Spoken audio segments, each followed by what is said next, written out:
Hello everybody, it's Claire here from Sewn by Claire and welcome to this next skill builder. Now this one is going to follow on from the introduction to linings video that I put up just recently. So if you've not had a look at that one first and you're new to working with linings, I really would suggest that you pop back and have a look at that video first, because hopefully you'll find lots of interesting information in there and tips and tricks that will help you.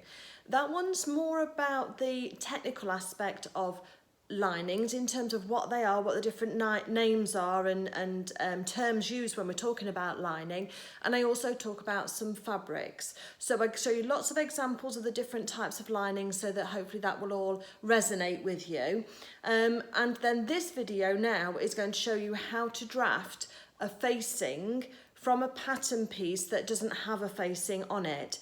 So for this example, I'm going to use the Cashmerette Rose Clare dress. Now that's a wrap dress, and that doesn't have a faced lining on the dress, on the bodice and on the skirt. It just has a bias bound edge or a hemmed edge on the skirt. So bias bound edge on the bodice, so you add a separate piece of fabric that's cut on the bias and then turn that under, stitch it on and turn it under.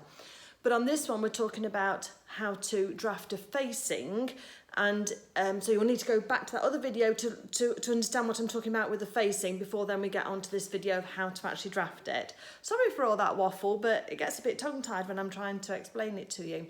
So this one should be fairly short, hopefully you'll understand this. If I don't cover something on this and you're still in the dark about what a facing is and how to draft it after you've watched those two videos, then let me know, because that means that I've missed something that's really important. So hopefully you'll enjoy this, and I'll come back to you at the end for a little bit of a roundup.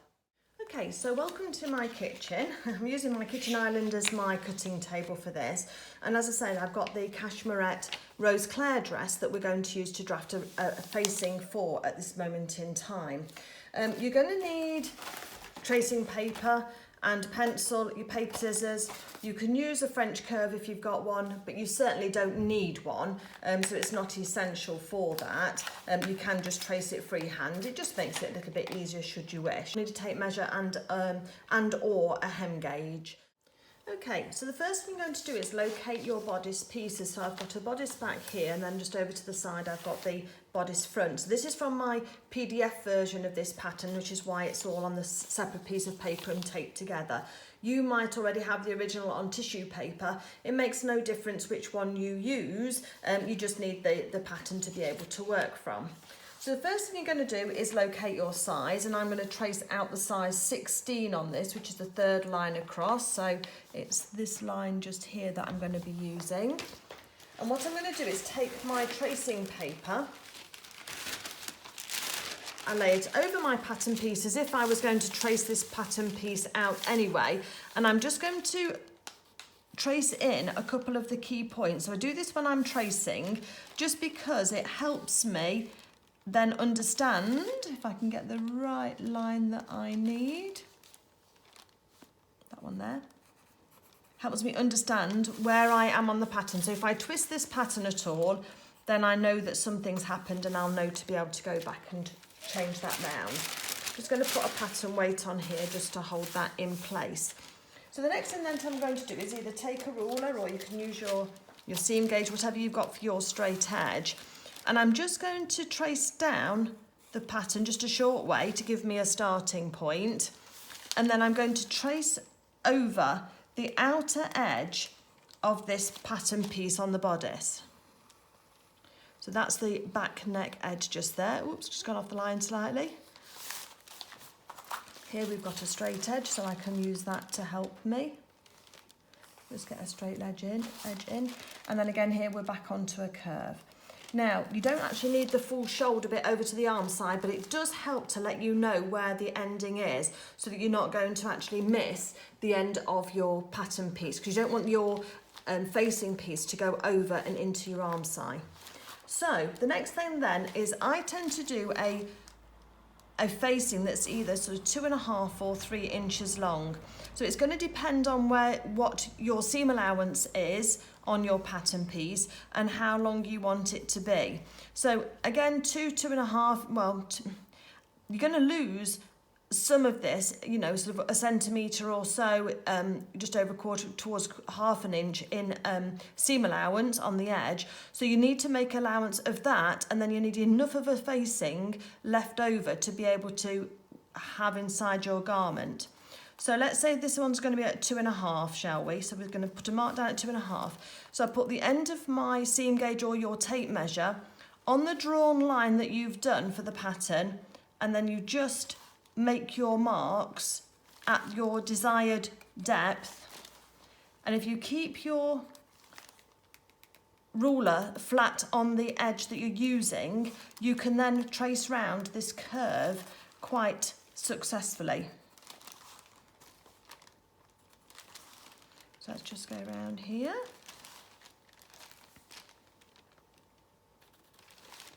And all the way up to the top, just up here, so 2.5. So we've now got a dotted line that mirrors or mimics the line that we've got on our tissue paper for the edge of the pattern piece that we're tracing off. Before we take this off, let's just put on here, so this is the cashmerette, rose clare, and it's the back neck facing.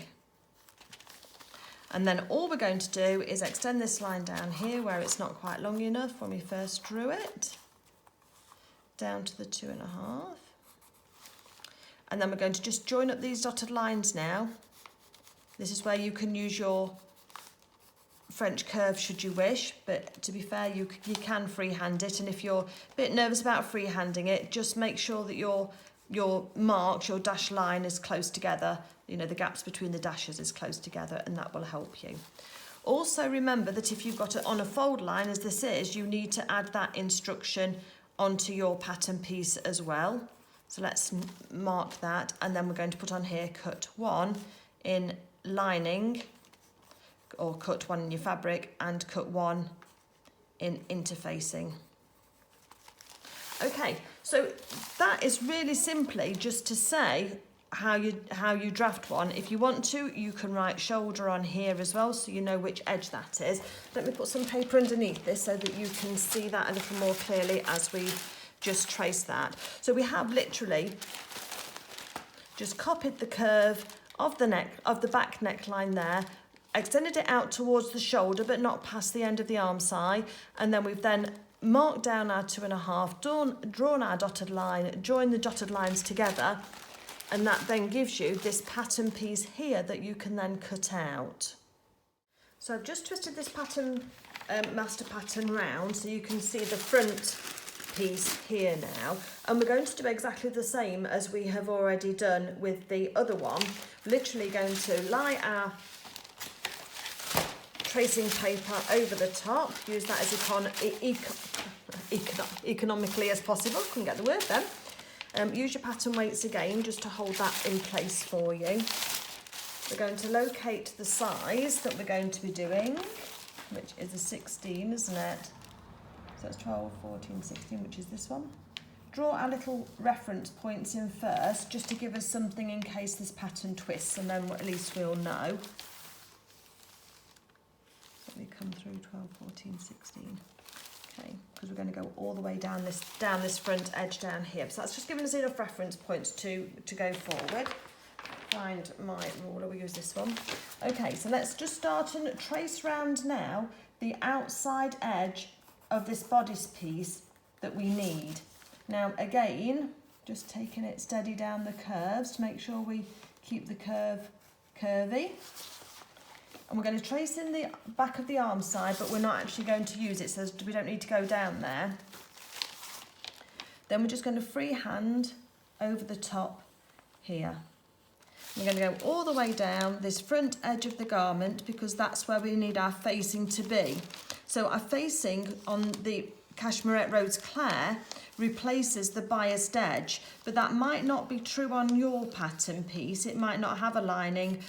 You've just got to work out which is the best way and which way, but it's generally going to be the neckline edge that you're going to be tracing. Again, we need to keep it the same distance, so we need to keep this at 2.5 inches again. Let me start up here because I'll show you what happens at the bottom when we get down to the bottom.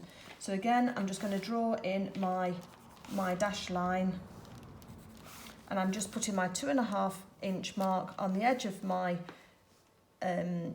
drawn line, my pencil line. It doesn't matter which way round you do it, whether you do it that way or that way, just so long as you're getting a 2.5 inch distance marked, then it doesn't matter. So trace that down. And this is the same whether you're doing a skirt, a wrap over skirt, because I also do this facing on a wrapped skirt as well, because I think that gives a really nice edge. Now, when we get down to the bottom down here, I think you can see I need to move over slightly. So when you go down to the bottom here, you'll notice that at the end here, you can't quite go past you can't draw the rest of it because you're going off the edge of this pattern piece here, which is the end of your drawn line.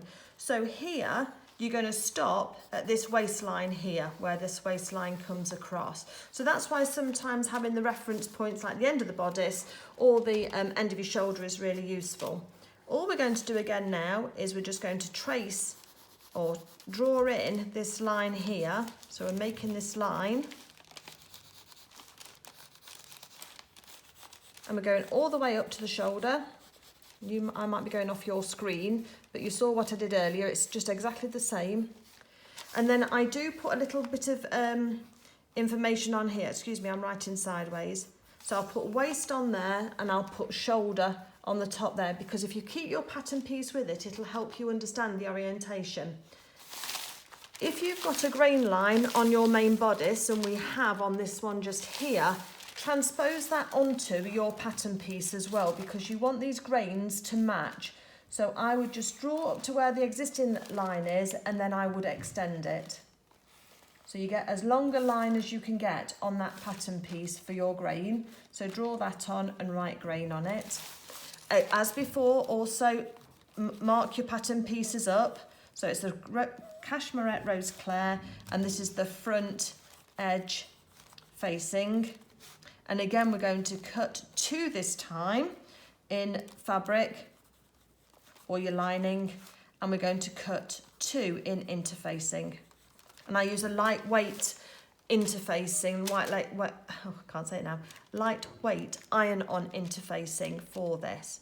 If you've got any notches, make sure you add those on. If you've extended or reduced or shortened your bodice, you also need to make those changes to your facing as well, because it needs to match exactly the pattern pieces that you've cut out for your main garment.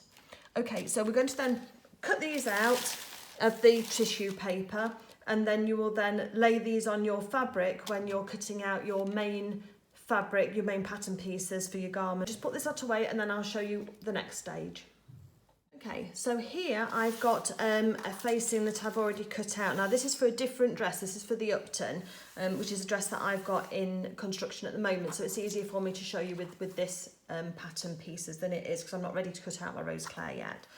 So I've done my traced off and then cut out my pattern piece out of the paper. I've then put that onto my fabric and I have cut that out in my fabric. And let's put this on top here so you can see that that's just exactly the same as it is there. And I cut it out on the fold because that was the instruction. So there's my facing ready to be used in my garment. Now, in order to prepare this for use, what I have done is I've added the interfacing onto the back, and that's a lightweight woven interfacing that's been ironed onto there. And I've overlocked the edge.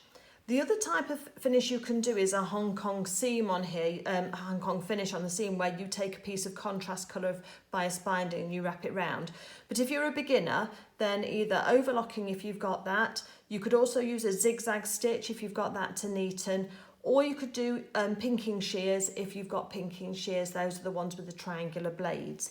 And that will then give you this lovely neckline piece that we're going to be using to fit into the garment. Make sure that when you are neatening your edges, you don't do anything on the inside of the curve here, because that's going to be your seam allowance. That's going to be hidden anyway. It's just the outside curve of what's going to fit into your garment that you need to use. So let me grab the garment this is for, and I'll show you. I've also got my back pattern piece. This is going to have a scooped back on it. So it's exactly the same way, and I always keep my pattern piece pinned onto my fabric pieces until I use them, because and in the correct orientation, so that it's easy for me to see which is the shoulder and which is the centre back where the zip's going to go. So that does just make it easier to see. Let me just grab my dress and then we'll show you how this fits in. So on this dress, the first thing that you're going to do is you're going to match up your sides of your shoulder seams on your dresses. So the best way to do that is just to lay it out so you can get a feel for how this is going to fit together. So you're going to put one on top of the other at your seam allowance. The crossover might just be slightly off, but don't forget one's going one direction, one's going the other.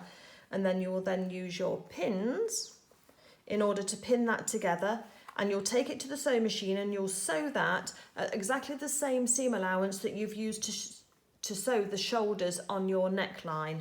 So that will then get sewn together, and you'll do the other side exactly the same. So that then when they've been sewn together and you open them out, you've got this lovely neckline, and you should hope, because your dress fits at the back as well, that your facings are going the right way. That's how you know you're going round the front of the neck and round the back of your neckline. If it's a shorter one, going around the back here. This one's a scoop back, so it's going down into the scoop of the back, but it still meets at those edges just there at the centre back. So once you've got that together, you will then take your completed facing. Tell you what, let me just go and sew these together because it'll be easier to work once they're sewn together.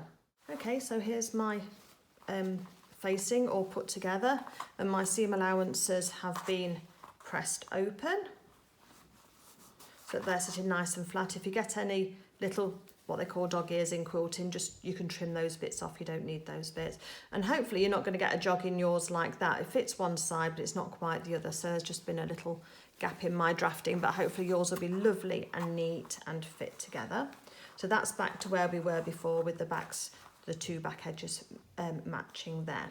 Right, so the next thing that you're going to do then is you're going to turn your facing over and you're going to match it right sides together with your garment. And the first thing that I always match is my shoulder seam, and put a pin in there to hold your shoulder seams together. And the two seams should match perfectly, so you should be able to lay it across your stitch line of your facing along the stitch line of your garment, and that should match perfectly. Come along to the other side and match that one as well.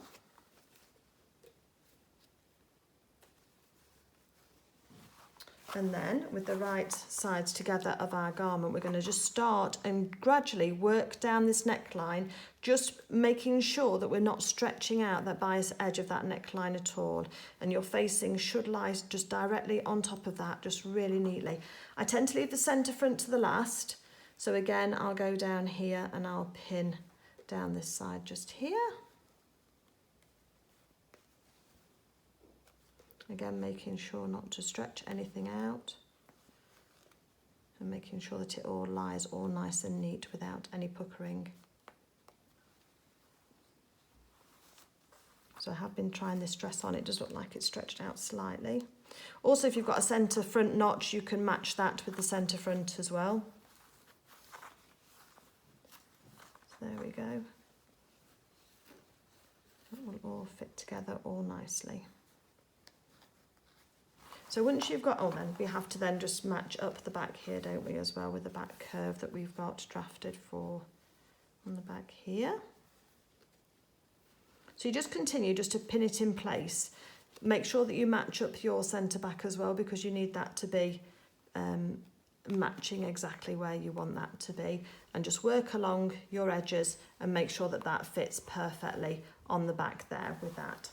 Okay, once you've done that, you're then going to take it to the sewing machine and you're going to start at one edge and you're going to sew all the way along that edge at your regular seam allowance. Once you've done that, you're then going to do your little snips into your seam allowance as well as you would do normally, because this is a curved edge, and then you're going to press your facing and your seam allowances to the side of the facing, and then when you've done that, you're then going to stitch your linings.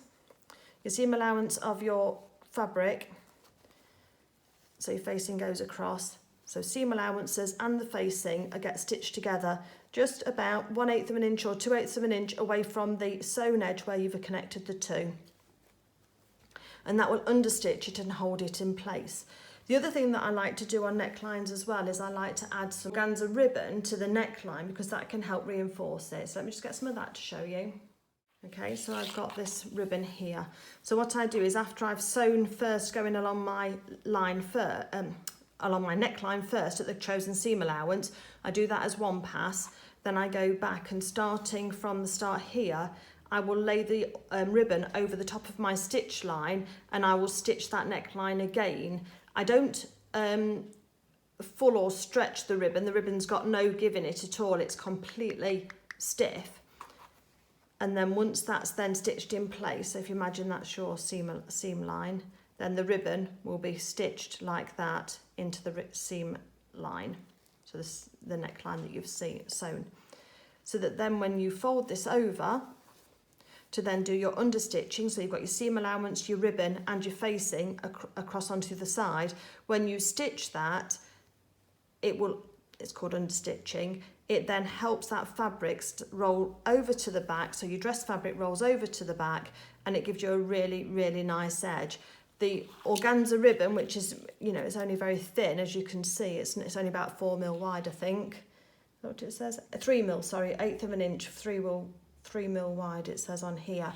Then what that will do is it will just give you that stiffness so that your neckline won't stretch out whilst you're wearing it, which makes it much easier.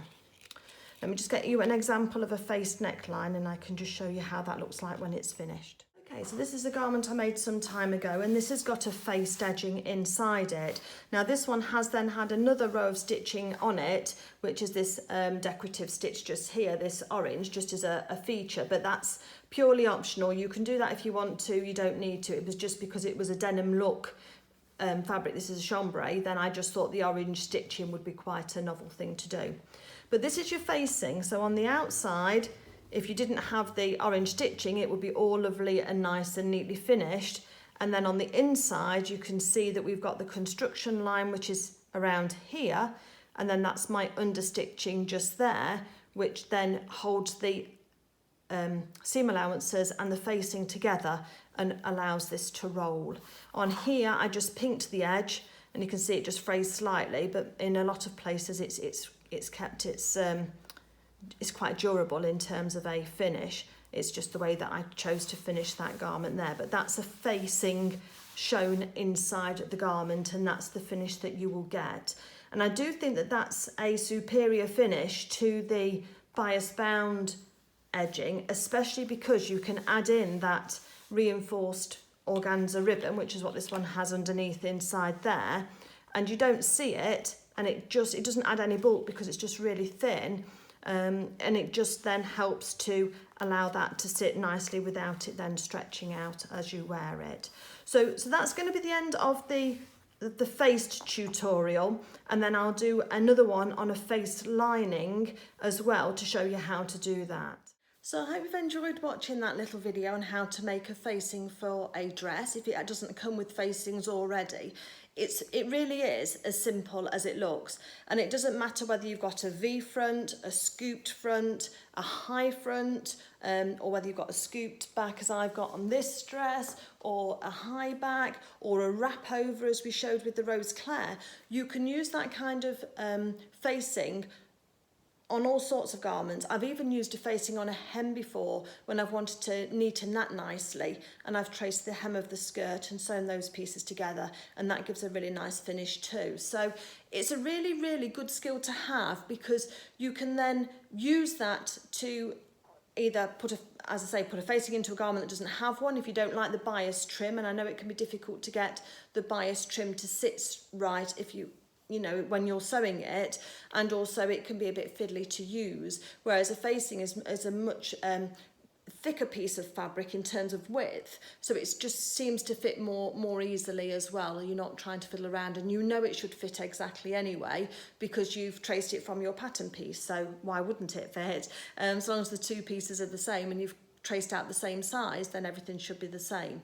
So anyway, I hope you've enjoyed this video. I've really enjoyed sharing this tip with you. If you did enjoy the video, please consider subscribing to my channel and giving the video a thumbs up. That really does help my channel. Thank you very much.